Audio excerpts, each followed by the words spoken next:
With Indiana Jones and the Dial of Destiny, everyone's favorite Nazi whipping archaeologist has hung up his hat for the last time. Harrison Ford seems to be done with his iconic role, but that doesn't mean the franchise could not continue without him.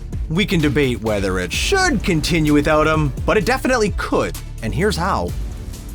The most obvious option would be a spin-off starring Phoebe Waller-Bridge as Helena, Indiana's troublesome goddaughter. It's fair to say that she's a more popular addition to the series than Mutt Williams in Kingdom of the Crystal Skull, who was also briefly talked up as a successor to his globe-trotting father, and it's easy to imagine Helena floating around the world in search of new artifacts, punching people and getting into scraps. Maybe with her kid sidekick Teddy? There's even the potential for more time travel shenanigans with the Antikythera. After all, the Indiana Jones series has not been shy about repeating and remixing certain elements of its mythology. See, if they do this, though, the question is, what should the movie be called? Helena Shaw isn't quite as catchy as Indiana Jones. Speaking of Mutt Williams, nobody's favorite Indiana Jones character, some of the most surprisingly touching material in the new movie involves Indy's grief over the death of his son, who enlisted in the military to annoy him. The idea of Mutt picking up his dad's fedora was a non-starter for a lot of fans, but there could be some potential in a spin-off movie showing what the young greaser got up to during the Vietnam War.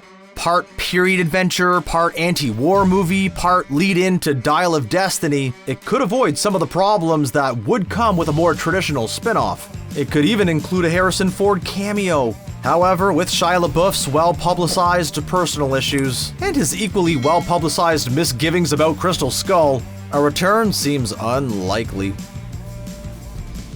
Henry Jones Sr. looms large over Indiana Jones the character and Indiana Jones the franchise, even though Sean Connery only actually appeared in one of the movies. His dynamic with Junior was a lot of fun, and while it would be tricky to revisit that, what with one of the actors, being dead and the other one being 81, there is some potential for a younger recasting of the character. After all, Dr. Jones Sr. was a heavyweight intellectual in his own right. Who knows what medieval mysteries he solved when he was a younger man? We already know that he was not the reckless action adventurer his son turned out to be, but there's potential there for a different flavor of archaeological action, something more cerebral. You would just need to find someone who could convincingly replicate Sean Connery's unique accent, Trebek. But if we wanted a more action-packed spin-off, who better to lead it than Kiwi Kwan as a grown-up short round? The actor made his big screen debut in Indiana Jones and the Temple of Doom and made a big impression. Even if the movie has some elements that, let's say, haven't aged well, Kiwi Kwan himself has aged very well, and he's recently had a bit of a career resurgence with his role in Everything Everywhere All at Once. Sadly, we did not get an appearance of Short Round in the new Indiana Jones movie, but there's no reason we can't catch up with the character in a spin-off. You just know he's getting into trouble wherever he is. Except now he doesn't need to tie blocks to the bottom of his shoes to drive a car.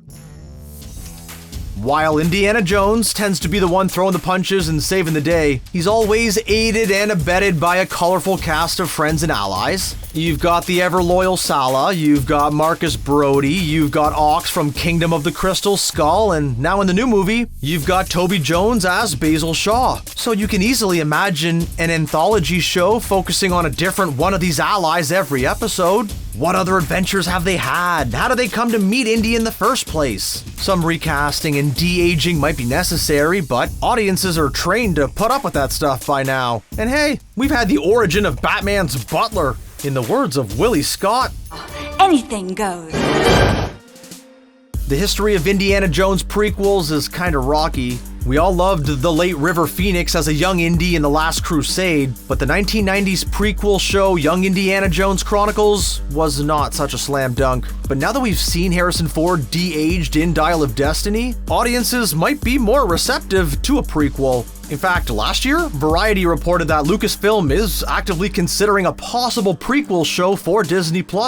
Of course, the last time a new actor played an iconic Harrison Ford character, Alden Ehrenreich in Solo, A Star Wars Story, it got kind of a lukewarm reception, though that was not the fault of the actor. It's a difficult area, but I wouldn't be surprised if we saw an announcement of something soon. Though if they do decide to go the CGI de-aging route, the technology might need a few more years of development first. So far, we've been talking about fictional continuations of the franchise, but there's another obvious option staring us right in the face. An in-depth documentary looking at the development and the making of the series, its revolutionary special effects and place in cinema history, with lots of rare archive footage, would be a guaranteed draw on Disney+, and there's precedent for it too. The streaming service has already given us deep dives into Star Wars and Marvel, exploring their cultural impact and behind-the-scenes stories, so why not do the same for Lucasfilm's other flagship franchise? Okay, bear with me, but I'm being serious here.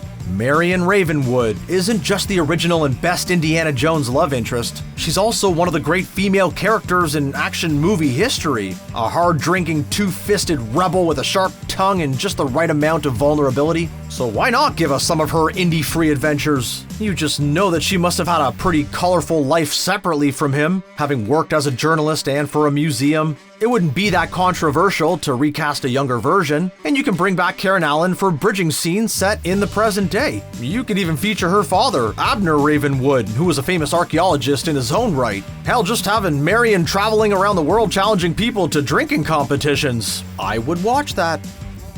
So, there's 8 potential ideas for Indiana Jones movies without Harrison Ford. But what if Harrison Ford changed his mind? They could make another one with him. They would just have to tone down the action. Maybe have a retired Dr. Jones visiting an archaeological dig, dusting sand off some old coins.